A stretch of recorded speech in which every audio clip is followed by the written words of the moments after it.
Melakukan aksi nyata sesi berbagi modul 1.4 tentang budaya positif. Kegiatan ini adalah materi dalam kegiatan pendidikan guru penggerak. Fasilitator saya adalah Ibu Ena Saena MPD dan pengajar praktiknya adalah Ibu Devi Rokalia SPD.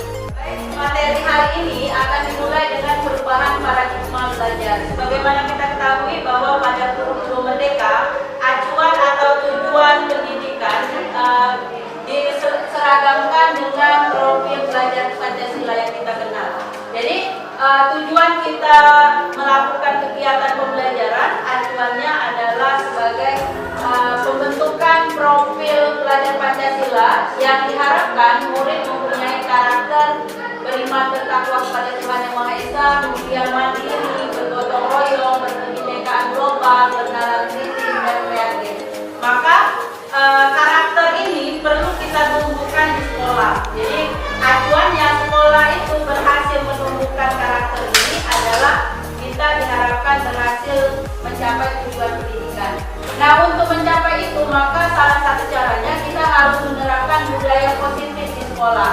Ini sangat penting karena akan mengembangkan anak-anak yang memiliki karakter yang kuat. Artinya karakter kuat itu telah tertanam di diri peserta didik atau siswa itu bukan hanya ketika mereka bersekolah, bukan hanya ketika ada gurunya, bukan hanya ketika diawasi. Jadi memang di diri mereka sudah tertanam karakter profil pelajar Pancasila ini.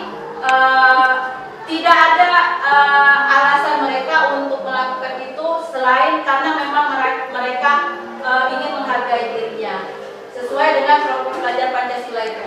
Kita ke materi selanjutnya tentang disiplin positif. Jadi kata disiplin itu sebenarnya berasal dari bahasa Latin, yaitu disciplina, artinya belajar. Maknanya disiplin diri yang membuat orang menggali potensi menuju sebuah tujuan apa yang dia hargai.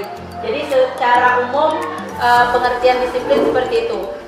Artinya disiplin sebagai bentuk kontrol diri, yaitu belajar untuk kontrol diri agar dapat mencapai suatu tujuan mulia. Jadi disiplin itu sebenarnya lebih ke diri kita. Tapi sekarang disiplin itu dalam budaya kita sudah berubah maknanya menjadi sesuatu yang dilakukan pada orang lain agar mendapat kepatuhan sehingga menimbulkan ketidaknyamanan. Jadi kita disiplin itu cenderung ingin mendisiplinkan orang lain. Ketika orang lain melakukan sesuatu yang kita anggap tidak disiplin, kita bisa menyebutkan kamu ini tidak disiplin. Padahal sebenarnya disiplin itu bentuk kontrol terhadap diri kita sendiri, bukan apa yang kita lakukan terhadap orang lain. Jadi dalam rangka menerapkan budaya positif, maka disiplin diri ini sangat penting dilakukan oleh murid agar tadi murid memiliki karakter yang kuat sebagai mana tujuan pendidikan, yaitu profil belajar Pancasila. Kemudian mengapa penerapan disiplin positif itu perlu? Jadi kita tanya, kenapa kita harus melakukan disiplin positif sebagaimana sudah saya sampaikan sebelumnya tadi. Tujuannya adalah agar tercipta lingkungan belajar yang positif juga, yaitu pembelajaran yang berpihak pada murid. Maksudnya pembelajaran yang kita sebagai guru itu kita memfasilitasi murid untuk belajar sesuai dengan minat, kemampuan, kemudian latar belakang, gaya belajar. Jadi semua murid kita fasilitasi untuk belajar, bukan hanya tujuan belajar itu bukan ke kitanya, pokoknya saya mau ngajarnya seperti ini, tapi kita mengakomodir apa yang murid butuhkan, apa yang murid senangi, apa yang murid mau lakukan. Sebenarnya kita bisa melakukan itu dengan tadi mengakomodir semua kebutuhan murid. Caranya bagaimana? Maka salah satunya adalah dengan melakukan analisis diagnostik. Misalnya kita tahu gaya belajar, latar belakang, kemudian di pertemuan awal itu ya, misalnya kita melakukan kayak pertanyaan bagaimana kabarnya, kemudian ada anak murid yang misalnya yang terlihat murung, kenapa kamu terlihat murung dan sebagainya. Nah itu sebenarnya kita mencoba untuk melakukan pembelajaran yang berpihak pada murid. Ketika dia jawab misalnya sakit, tidak bisa mengikuti pembelajaran, boleh istirahat atau berobat dan sebagainya. Jadi kita sebagai guru itu harus berfungsi sebagai fasilitator. Kita memfasilitasi murid untuk belajar. Kemudian apa tujuannya sesuai dengan standar proses pendidikan nasional, yaitu murid harus interaktif. Murid mempunyai kemampuan untuk menyampaikan pendapat, kemudian inspiratif. Ada siswa kita misalnya yang memiliki karakter yang baik bisa menjadi inspirasi, kemudian menyenangkan, menantang, memotivasi peserta didik untuk berpartisipasi aktif. Jadi kita memberikan ruang untuk murid dalam menyampaikan pendapat. Misalnya apapun itu harus kita tanggapi. Misalnya murid melakukan tanggapan yang negatif, harus kita tanggapi, misalnya apakah itu misalnya cara penyampaiannya, atau kita refleksi diri apakah benar yang disampaikan oleh siswa tadi. Maka kita sebagai guru itu setiap selesai pembelajaran bisa melakukan refleksi. Kita menilai apakah pembelajaran tadi sudah saya lakukan dengan sesuai. Misalnya kenapa murid tadi ada yang tidur ketika saya mengajar, misalnya refleksinya ke diri kita bisa, misalnya tadi saya hanya melakukan ceramah, misalnya mungkin murid tadi misalnya merasa bosan dan sebagainya. Jadi bisa kita refleksi. Jadi apa kejadian di kelas bisa kita melakukan refleksi, baik refleksi di diri kita sendiri maupun kita mengajak murid bagaimana kegiatan pembelajaran yang kita lakukan. Kalau misalnya murid takut, tidak perlu tulis nama, misalnya misalnya bagaimana pendapat kalian, tidak usah tulis nama. Kita boleh sih, tapi kadang biasa kalau kita murid nulis nama, ketika ada komentar yang negatif, kita cari ini kira-kira tulisan siapa ya, kita cari tahu, ini tulisan si A nih. Mungkin akan beda kita. Nah itu semestinya tidak kita lakukan. Jadi kita introspeksi, refleksi ke diri kita, benarkah seperti itu? Apakah yang kegiatan belajar seperti apa yang murid itu inginkan? Kayak tadi misalnya yang proyek P5 ya, kita melakukan refleksi ya yang kemarin itu. Sebenarnya refleksi itu untuk kita sebagai penyelenggara. Makanya yang kemarin coba lihat komentar yang negatif. Komentar yang negatif itu maksudnya bukan untuk menyerang anak itu, lantas kita tidak senang kepada anak itu, lantas kita benci kepada anak itu, bukan. Tapi lebih ke diri kita, kenapa dia tidak suka dengan proyek itu. Misalnya dia tidak suka belajarnya di luar ruangan, dia inginnya belajar di dalam ruangan misalnya. Atau misalnya anak tadi misalnya dia tidak bisa karena proyek kita senang, misalnya tidak suka bergerak-gerak misalnya. Dia hobinya misalnya dia misalnya mengerjakan soal dan lain sebagainya. Nah, itu adalah bentuk refleksi, memberikan ruang bagi murid untuk memberikan berpartisipasi aktif. Kemudian memberikan ruang untuk berkreativitas. Nah, di kurikulum Merdeka ini kita sebagai fasilitator sebenarnya murid diberikan kebebasan untuk membuat apa sesuai dengan minatnya. Yang hobi berpuisi, yang hobi bernyanyi boleh, bukan melulu presentasi. Misal kalau kita kan diskusi, presentasi, menyebutkan dan sebagainya, bisa bentuk lain selain dari yang biasanya. Kita mulai paradigma perubahan dengan kegiatan kepalan tangan. Jadi nanti bapak atau ibu berpasangan berdua, yang satu boleh ada kertas, kalau ada kertas boleh, kalau yang tidak ada hanya dikepalkan saja. Letakkan satu tangan digenggam, yang digenggam seperti ini. Kemudian yang B, yang satunya itu berusaha untuk membuka kepalan tangan teman tadi. Jadi dua orang itu silakan siapa yang lepas, siapa yang ingin membuka. Kedua yang berpasangan, ya silakan. Siapa yang kepalan tangannya bisa terbuka? Ya. Bu Ferti, kenapa kepalan tangannya bisa terbuka? Karena mungkin kurang kuat. Karena oh iya, Fertinya lemah. Siapa lagi yang terbuka? Kenapa bisa terbuka? Karena terlalu kuat. Oh, terlalu kuat dia mintanya. Siapa yang tidak terbuka kepadanya? Karena saya kuat. Oh, sangat kuat ya. Siapa lagi yang tidak terbuka? Ya, kenapa alasannya? Karena rahasia anak ini sifatnya kode etik. Oh ya, karena rahasia ya. Baik, selanjutnya ada yang terbuka, ada yang tidak dari kepalanya tadi ya. Baik, dari kegiatan kepalan tangan tadi ada yang terbuka, ada yang tidak terbuka. Sebenarnya itu adalah kita bermain dalam posisi kontrol. Jadi yang bisa membuka itu adalah yang memiliki posisi kontrolnya. Jadi yang menggenggam itu apakah dia ingin membuka atau tidak. Kalau dia ingin membuka ya membuka saja terbuka. Kalau tidak, walaupun di bagaimanapun dia tetap tidak ingin terbuka.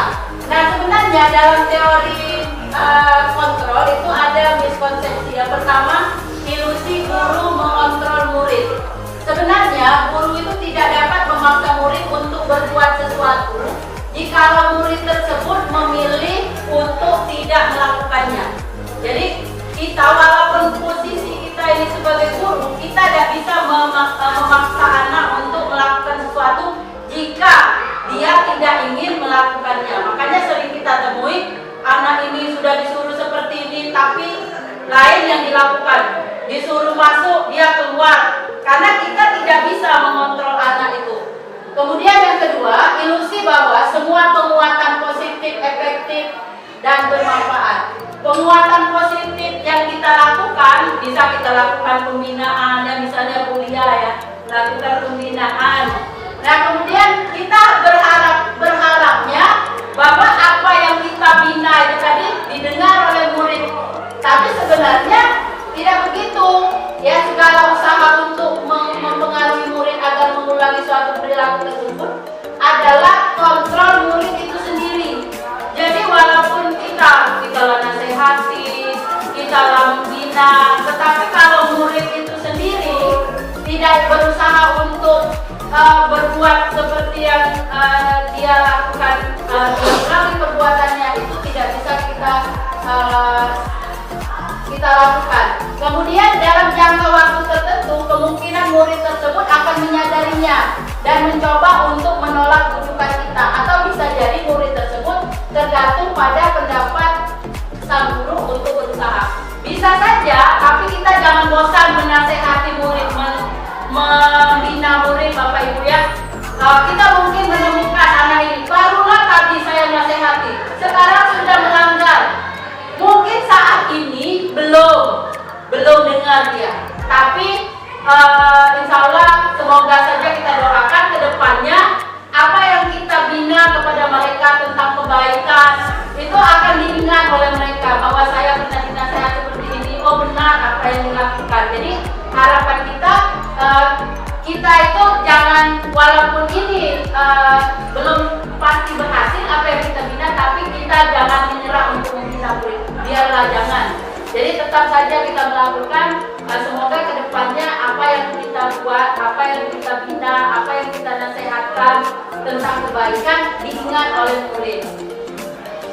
Yang ketiga, ilusi bahwa kritik dan membuat orang merasa bersalah dapat menguatkan karakter. Nah, menggunakan kritik dan rasa bersalah untuk mengontrol murid menuju pada identitas gagal. Maka mereka belajar untuk merasa buruk tentang diri mereka. Mereka mengembangkan dialog diri yang negatif. Kadang-kadang sulit bagi guru untuk mengidentifikasi bahwa mereka sedang melakukan perilaku ini karena seringkali guru cukup menggunakan suara halus untuk menyampaikan pesan negatif. Kita tuh bicara lembut kadang, tapi pesan yang kita sampaikan negatif. Jadi apa yang kita bicarakan tentang mereka tuh halus. Kamu Nina tidak berubah-berubah, misalnya. Ibu lah sekian lama menasehati, tidak kasihan dengan orang tua. Orang tuamu begini begitu, lembut. Tapi sebenarnya pesannya negatif. Murid akan merasa bersalah. Aduh, benerlah aku sudah melakukan sesuatu yang mengecewakan orang tua, mengecewakan guru dan lain sebagainya. Kemudian yang keempat, ilusi bahwa orang dewasa memiliki hak untuk memaksa.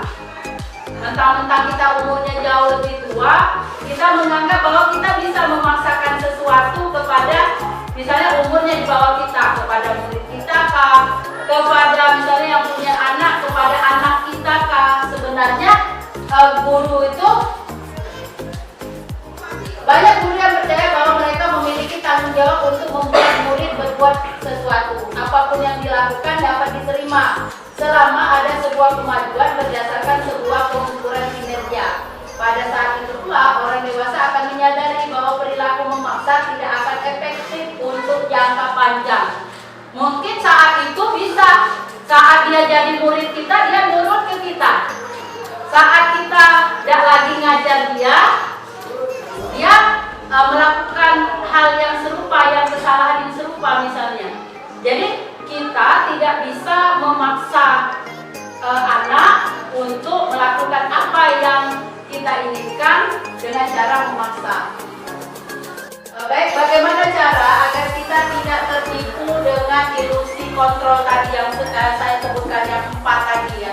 Jadi yang pertama, stimulus responnya, kita mencoba mengubah orang untuk berpandangan sama dengan kita. Sebenarnya teori kontrolnya, kita berusaha memahami pandangan orang lain tentang dunia. Jadi kita ini punya pemikiran yang berbeda. Jadi tidak mungkin pemikiran kita atau pemikiran orang lain sama dengan kita. Setiap orang punya pemikiran yang berbeda. Kemudian yang kedua, perilaku buruk dilihat sebagai suatu kesalahan. Nah, sebenarnya teori kontrolnya, semua perilaku itu memiliki tujuan. Bisa saja tujuannya misalnya ingin memenuhi kebutuhan. Misalnya ketika anak telat, misalnya kita tanya alasannya apa nak kamu telat. Tadi saya ke kantin bu karena haus. Kamu udah bawa air minum? Tidak bu, karena sudah bawa tapi sudah habis. Artinya apa? Artinya dia ingin memenuhi kebutuhannya karena dia terlalu haus sehingga dia pergi ke kantin walaupun saat itu jam pembelajaran. Nah, itu alasan itulah yang menjadi tujuan tujuan. Kemudian yang kedua, orang lain bisa mengontrol saya. Yang sebenarnya adalah hanya Anda sendiri yang bisa mengontrol diri Anda. Jadi kitalah yang mengontrol diri kita sendiri. Tidak bisa kita dikontrol oleh orang lain.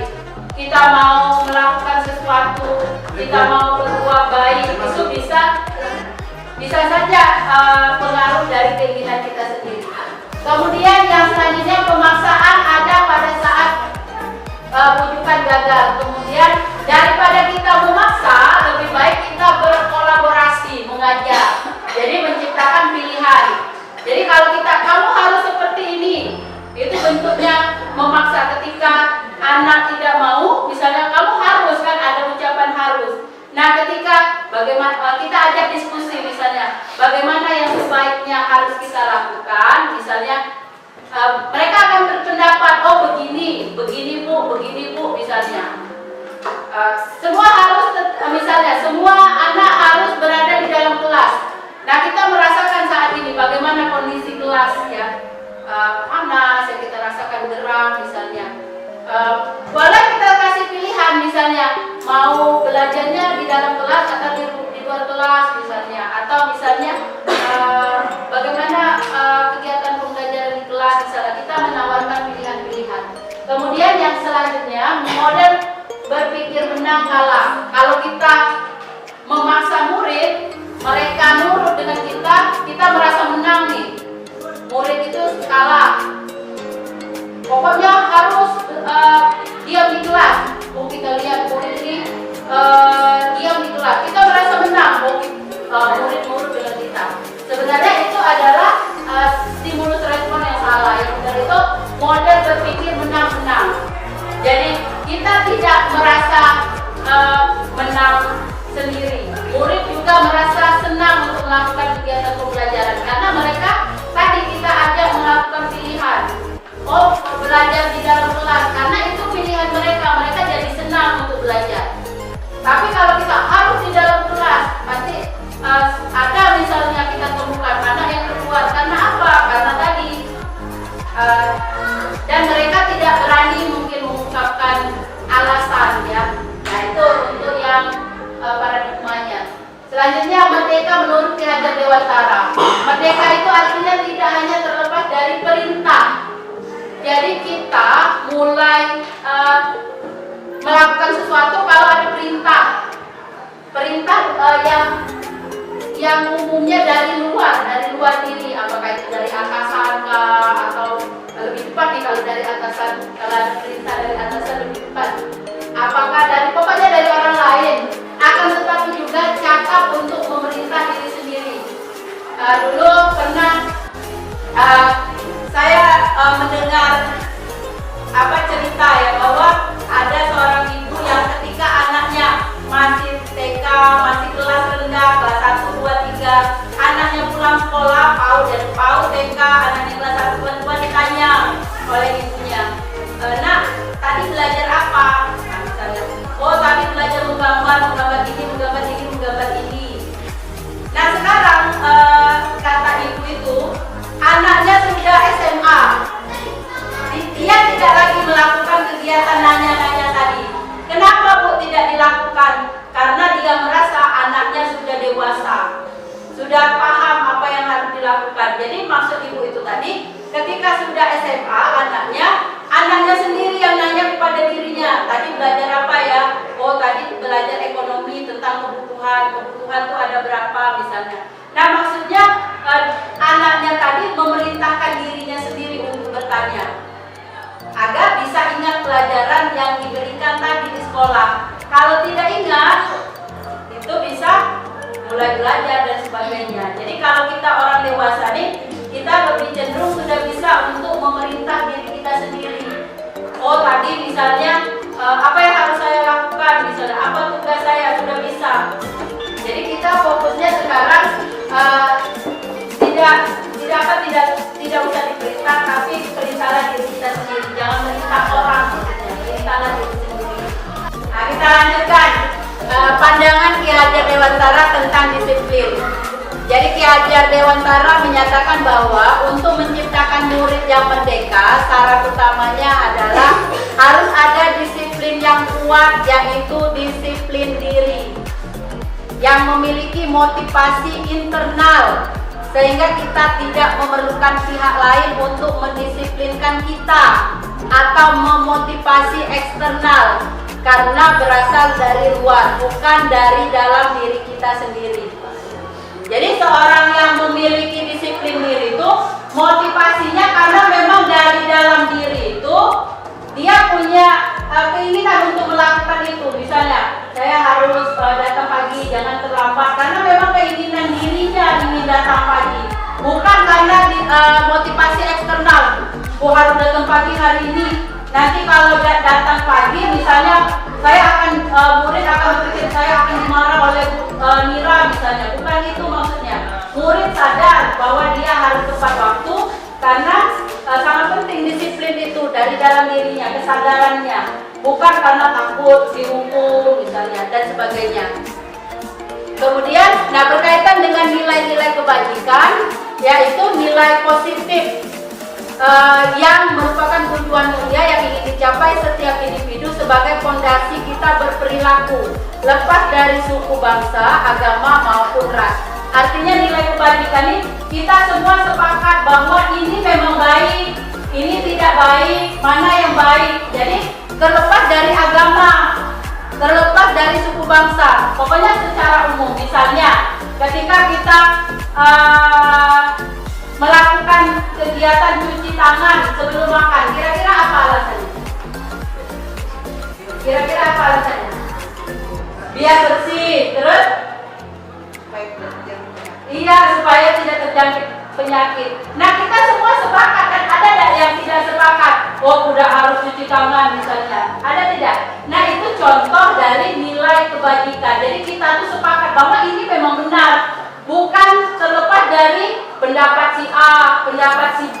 Tapi memang kita secara sadar memang harus cuci tangan. Kalau tidak cuci tangan, misalnya tangan kita kotor, ada hukuman penyakit dan lain sebagainya. Nah, itu bentuk dari nilai kebajikan. Nilai kebajikan tuh kita sepakat bahwa itu memang benar, terlepas dari pendapat si A, si B dan sebagainya. Lanjut. Nah, nilai kebajikan ini ada beberapa pendapat. Ada profil pelajar Pancasila yang 6 itu kan. Nah, kita kan sepakat harus beriman, bertakwa, berakhlak mulia. Ada tidak yang tidak setuju orang berakhlak mulia? Ada kan? Nah, itu contoh nilai kebajikan. Harus mandiri, harus bernalar kritis, berkebinekaan global, bergotong royong, harus kreatif.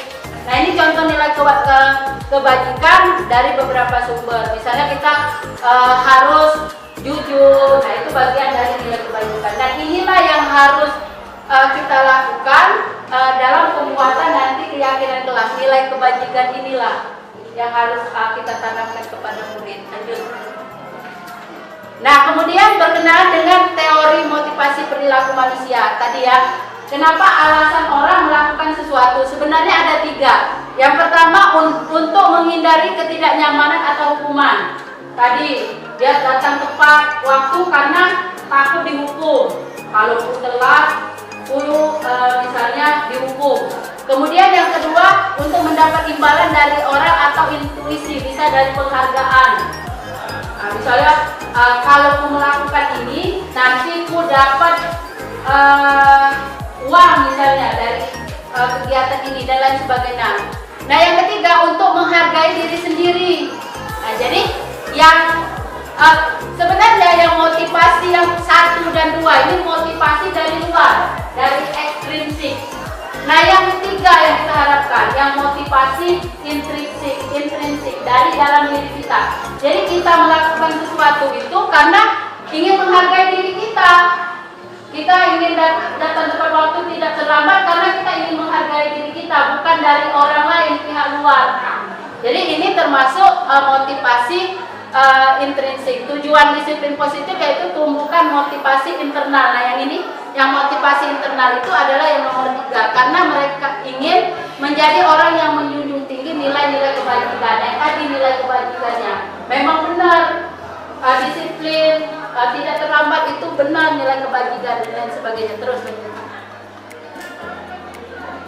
motivasi eksternal tadi salah satunya adalah ketika ingin dapat penghargaan.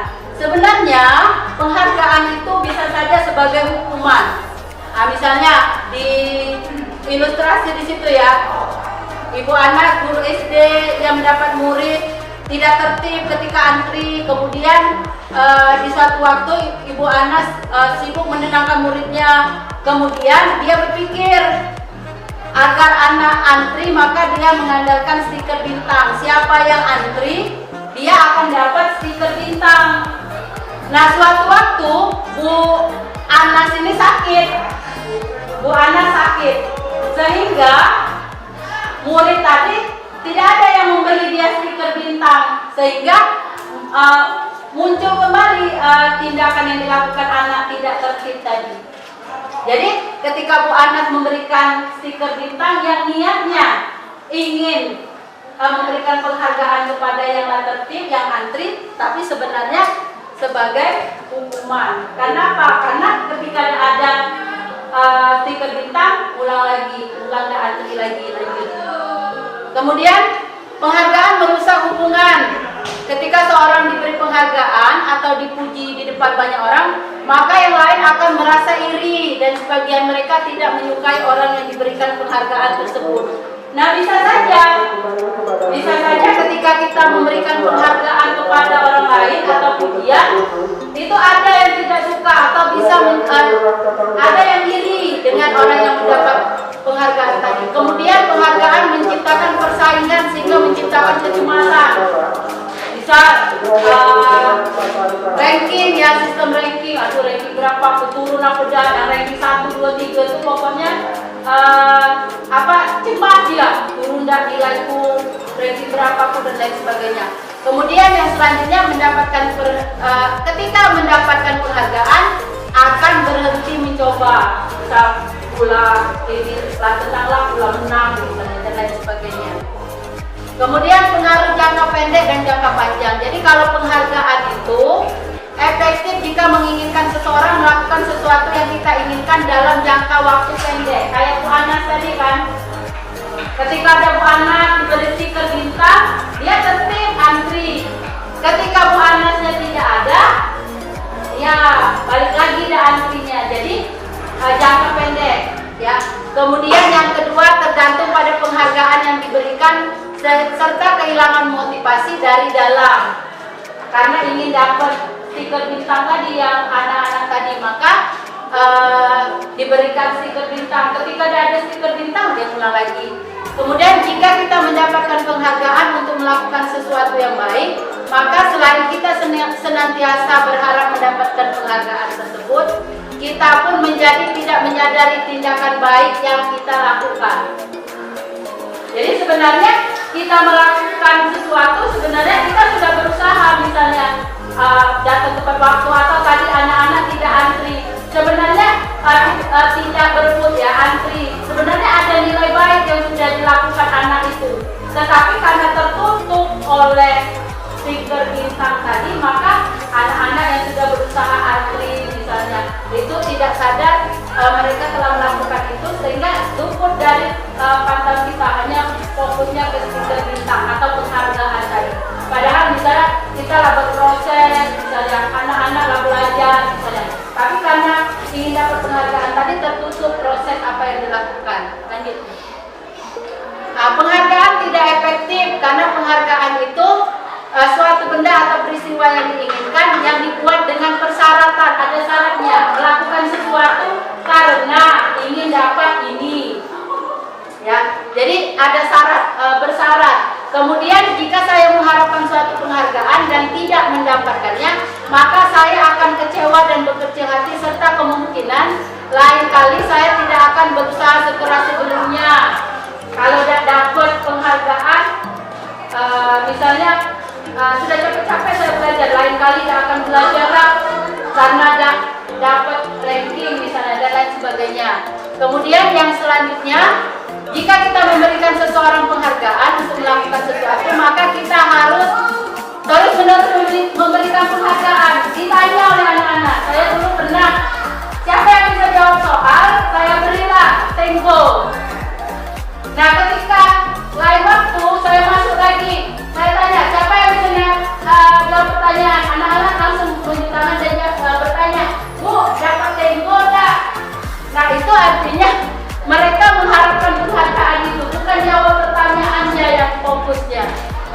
Orang yang berusaha berhenti merokok atau berusaha diet menguruskan badan bila diberi penghargaan hampir pasti tidak berhasil.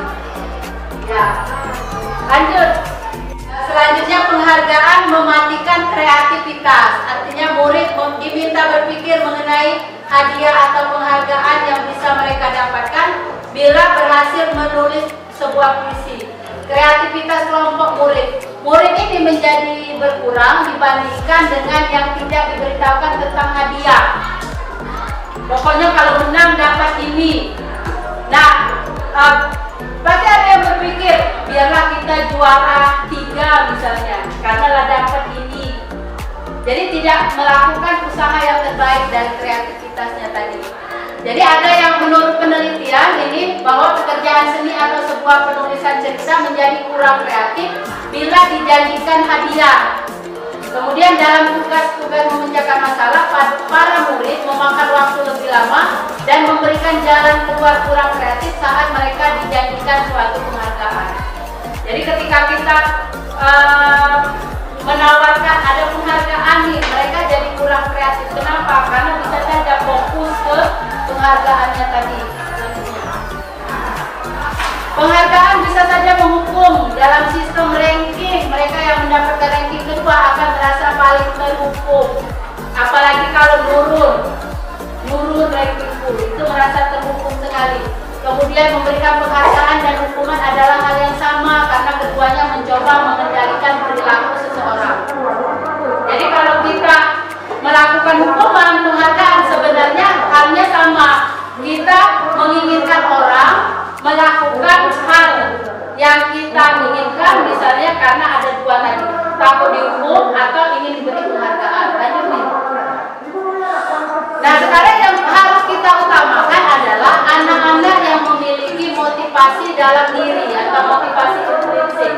Tujuan akhirnya ya Bapak Ibu. Jadi tujuan akhir kita dari kegiatan yang kita lakukan adalah memotivasi dalam diri atau motivasi intrinsik.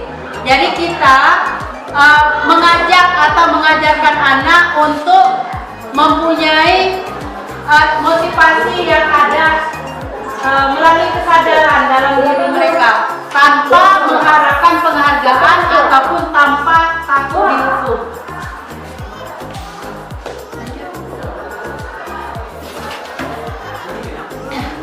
Nah, untuk melakukannya salah satunya dengan melakukan nilai keyakinan kelas yang telah dibuat itu yang semester kemarin pada saat Bu Yuliana itu sudah tiap kelas itu membuat nilai keyakinan kelas. Nah, Bapak Ibu, ini harus dilakukan seterusnya. Jadi tiap kelas itu harus membuat nilai-nilai keyakinan kelas yang dibuat bersama antara wali kelas dengan siswanya, murid-muridnya. Jadi apa yang mereka inginkan, bagaimana supaya pembelajaran berlangsung dengan baik. Nah, itu lebih menguatkan. Jadi bentuknya bukan peraturan kelas, tapi keyakinan kelas. Apa yang kita sepakati bersama, yang kita semua sepakat bahwa itu memang baik. Lanjut.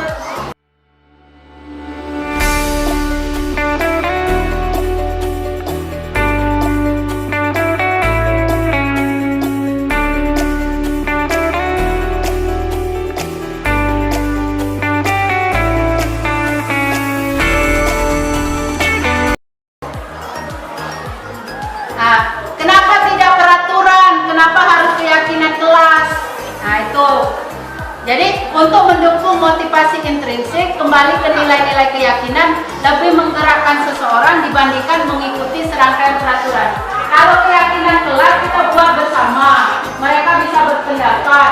Jadi mereka diharapkan muncul keinginan untuk mentaati.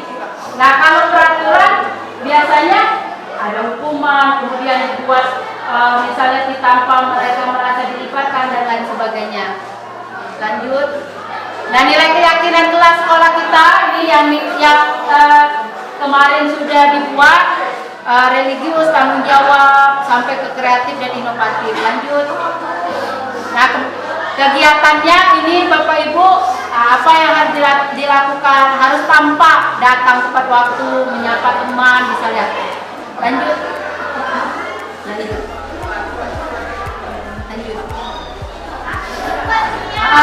Nah ini tadi kebutuhan dasar. Jadi intinya manusia itu ada kebutuhan yang ingin dipenuhi. Yang pertama kebutuhan untuk bertahan hidup.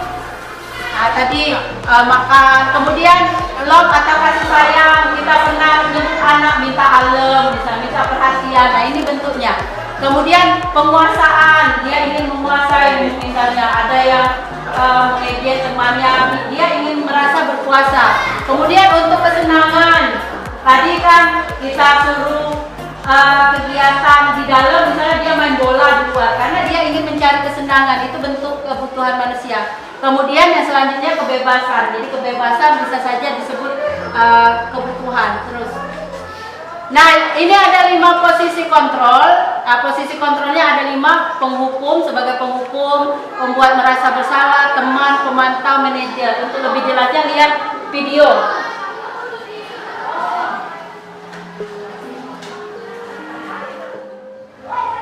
Bahagia Ibu dan Bapak guru hebat. Dalam penerapan disiplin positif restitusi, salah satu program yang dikembangkan adalah 5 posisi kontrol. 5 posisi kontrol dalam restitusi adalah proses perjalanan seorang pendidik agar dapat mengenali dirinya. Pada video kali ini, kita akan membahas tentang 5 posisi kontrol yang dikembangkan oleh Diane Gosser dan contoh penerapannya.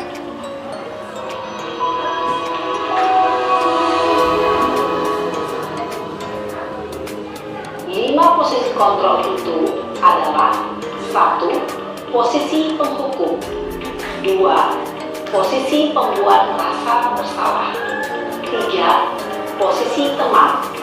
4. Posisi pemantau atau monitor. Dan 5. Posisi manajer. Untuk lebih memahami kelima posisi tersebut, mari kita saksikan kasus Naren yang terlambat hadir 20 menit di sekolah dan melihat bagaimana kelima posisi kontrol dalam menghadapi masalah tersebut.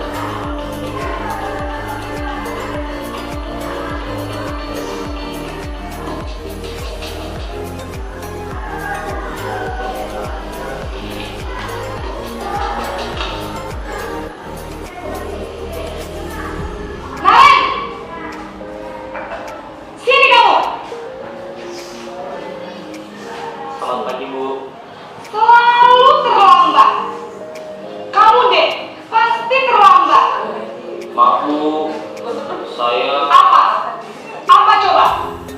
Alasan kamu apa lagi? Kapan sih kamu tidak terlambat? Malas sekali ya kamu jadi anak. saya Dasar pemalas. Gak kapok-kapok sih kamu. Sudah berapa kali terlambat? Sana, kamu keliling lapangan basket 2 kali. kenapa saya harus keliling lapangan basket, Bu? Kenapa? Kamu melawan ibu? Berani-beraninya jawab. Sudah terlambat, masih berani jawab pula. Sekarang, keliling lapangan basket 5 kali sekalian. Biar kapok. Cepat. Pergi sana ke lapangan basket. Posisi penghukum biasanya berbicara dengan nada tinggi, menghardik, menunjuk-nunjuk, menyakiti, dan menyindir. Hukuman bisa berupa fisik maupun psikis. Ibu dan Bapak guru hebat, dampak yang terjadi pada murid ketika guru berada pada posisi penghukum adalah murid cenderung akan memberontak, bahkan menyimpan dendam.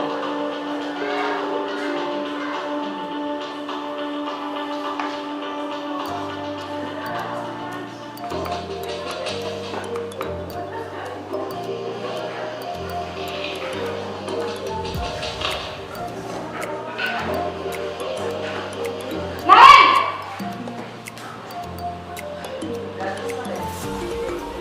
Selamat pagi, Bu. Naren. Kamu kenapa terlambat lagi, nak? Ya Tuhan, Naren. Kamu senang ya bikin ibu susah ya? Kalau kamu terlambat lagi, nanti ibu yang ditegur bapak kepala sekolah,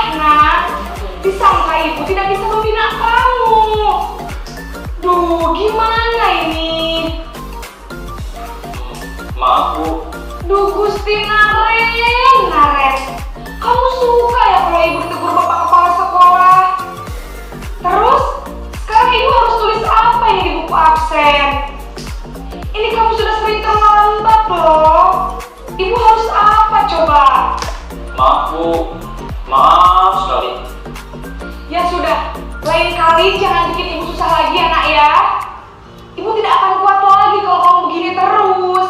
Bisa jantungan kalau ibu tegur bapak kepala sekolah. Sana cepat ke kelas. Maaf ya Bu. Maaf sekali. Posisi pembuat rasa bersalah berbicara dengan nada tenang, cenderung lembut. Namun kata-kata yang diutarakan membuat murid merasa menjadi orang yang gagal, memandang buruk dirinya sendiri, merasa tidak berharga, dan tidak sanggup membahagiakan orang lain. Ketika guru mengambil posisi pembuat rasa bersalah, murid akan menganggap dirinya yang bersalah dan ia akan menyimpan emosi negatif tersebut di dalam dirinya.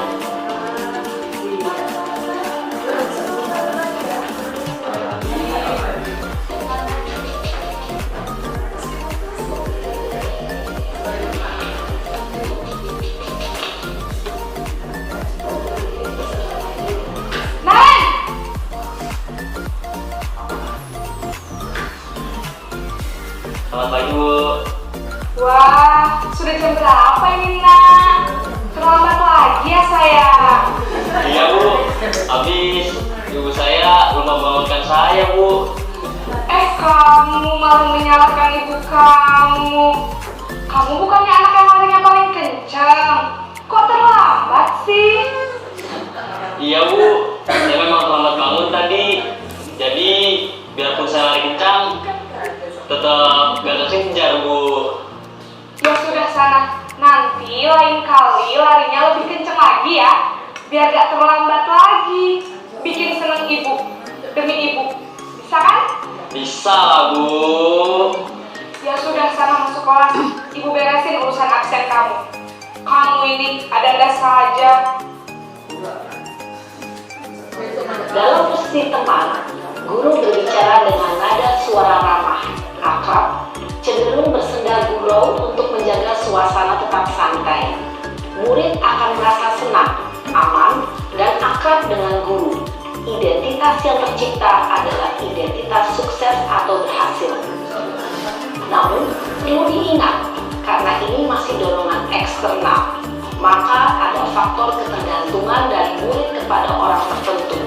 Di sini, guru absennya, sehingga di lain waktu, murid bisa berperilaku baik, namun hanya kepada orang-orang tertentu saja. Adalah posisi penghukum. Tadi sudah dijelaskan bahwa apa akibatnya kalau kita bertindak sebagai posisi penghukum. Salah satunya murid akan benci pada kita. Saya jadi ingat waktu ada murid yang mengata-ngatai kita, menulis dengan kata-kata yang tidak enak didengar. Itu kenapa? Karena dia tidak suka dengan hukuman yang kita berikan. Waktu itu saya memberikan hukuman. Nah, itu adalah bagian dari posisi kontrol. Yang baik itu adalah posisi pemantau dengan sebagai seorang manajer. Jadi kita tidak usah bingung lagi jika ada anak yang melakukan kesalahan. Kita belajar untuk menjadi posisi pemantau dan posisi manajer.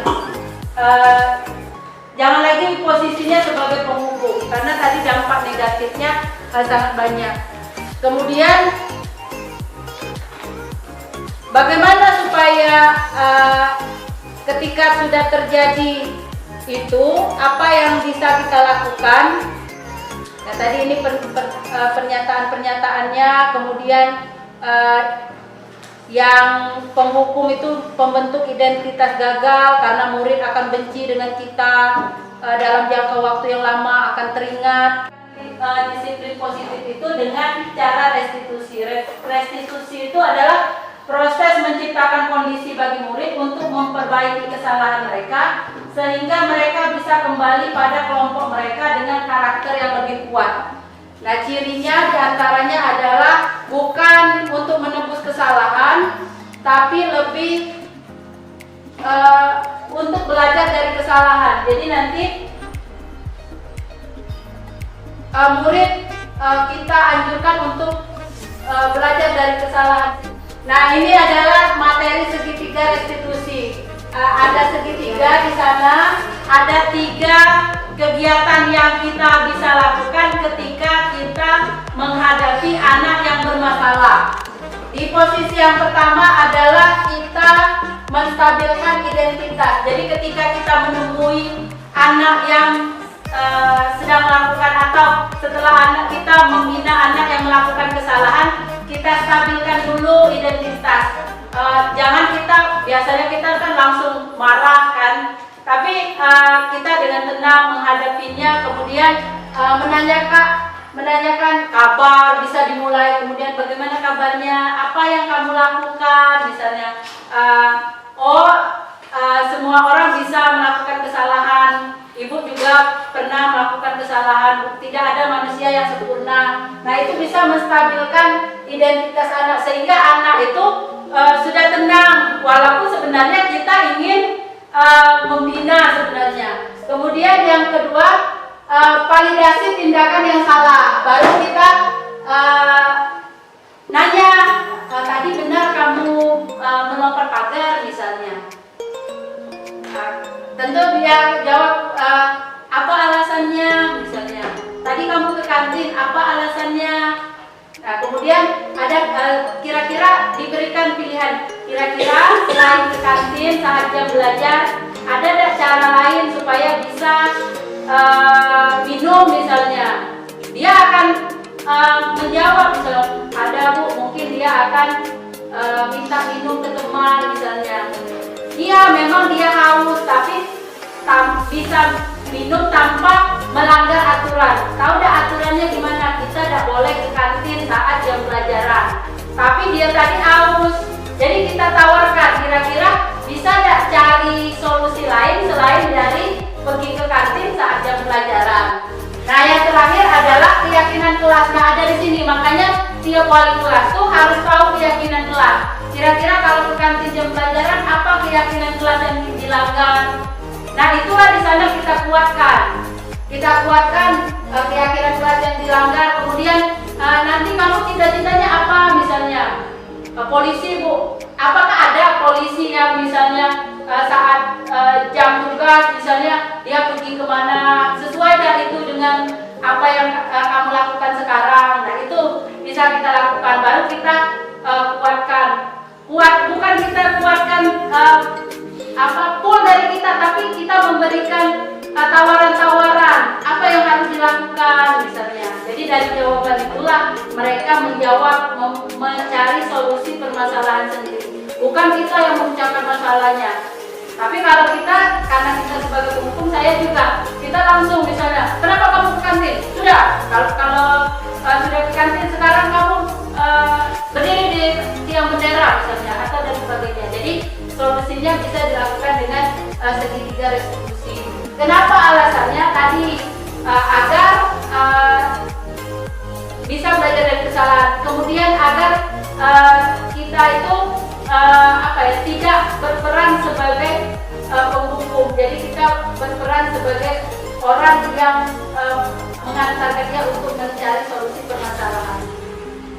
Nah, ini lanjut 3 tahapan tadi ya. Jadi validasi kebutuhan dan menanyakan keyakinan.